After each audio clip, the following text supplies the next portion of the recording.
ನಮಸ್ತೆ, ಎಜಿ ನ್ಯೂಸ್ಗೆ ಸ್ವಾಗತ. ಬಾಗಲಕೋಟೆ ಜಿಲ್ಲೆಯ ರಬಕವಿಬನಹಟ್ಟಿ ತಾಲೂಕಿನ ಬಂಡಿಗಣಿಯ ಶ್ರೀ ಬಸವ ನೀಲ ಮಾಣಿಕ್ಯ ಮಠದ ನಡೆದಾಡುವ ದೇವರು ಪ್ರತಿದಿನ ದಾಸೋಹ ಮಾಡುವ ಪರಮ ಪೂಜ್ಯರು, ಕರ್ನಾಟಕ ರಾಜ್ಯ ಸುವರ್ಣ ಮಹೋತ್ಸವ ಪ್ರಶಸ್ತಿ ಪುರಸ್ಕೃತರು, ದೈವ ಸಾಧಕರು, ಶ್ರೇಷ್ಠ ಪ್ರವಚನಕಾರರು, ತ್ರಿವಿಧ ದಾಸೋಹಿ, ದಾಸೋಹ ರತ್ನ ಬಸವ ಗೋಪಾಲ್ ನೀಲ ಮಾಣಿಕ್ಯ ಮಠ ಸುಕ್ಷೇತ್ರ ಬಂಡಿಗಣಿ ಪರಮ ಪೂಜ್ಯರು ಆದ ದಾಸೋಹ ರತ್ನ ಚಕ್ರವರ್ತಿ ಶ್ರೀ ಅನ್ನದಾನೇಶ್ವರ ಸ್ವಾಮೀಜಿಗಳು ದೈವಾಧೀನರಾಗಿದ್ದಾರೆ.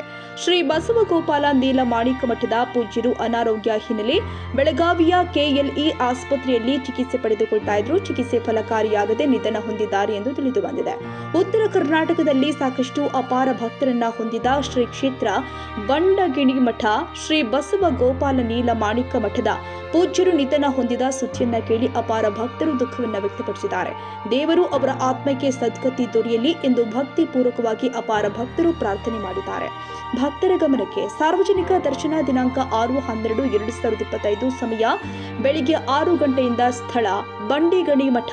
ಅಂತ್ಯಕ್ರಿಯೆ ದಿನಾಂಕ 6/12/2025 ಸಮಯ ಸಂಜೆ 4 ಗಂಟೆಗೆ, ಸ್ಥಳ ಬಸವಗೋಪಾಲ ನೀಲ ಮಾಣಿಕ್ಯ ಮಠ ಸುಕ್ಷೇತ್ರ ಬಂಡಿಗಣಿ.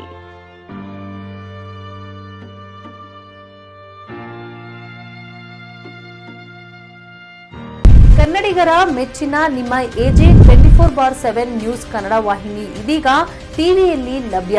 ವೇಳೆ ನೋಟಿಸ್ ಕೊಟ್ಟಿದ್ರೆ ವಾಪಸ್ ತಗೋತೀವಿ. ಇವತ್ತು ವಕ್ಫ್ ಪ್ರಾಪರ್ಟಿ ಅಂತೇಳಿ ಬರ್ತದೆ ಅಂತ ಹೇಳಿದ್ರೆ ರೈತರ ಬೀದಿಗೆ ಬದಲು ಏನ್ ಮಾಡ್ಬೇಕಾಗತ್ತೆ? ಯಾರು ವೋಟ್ ಹಾಕಿಲ್ಲ ಅಂದ್ರೆ ಗ್ಯಾರಂಟಿನೆಲ್ಲ ಸ್ಟಾಪ್ ಮಾಡ್ಬಿಡ್ತೀವಿ.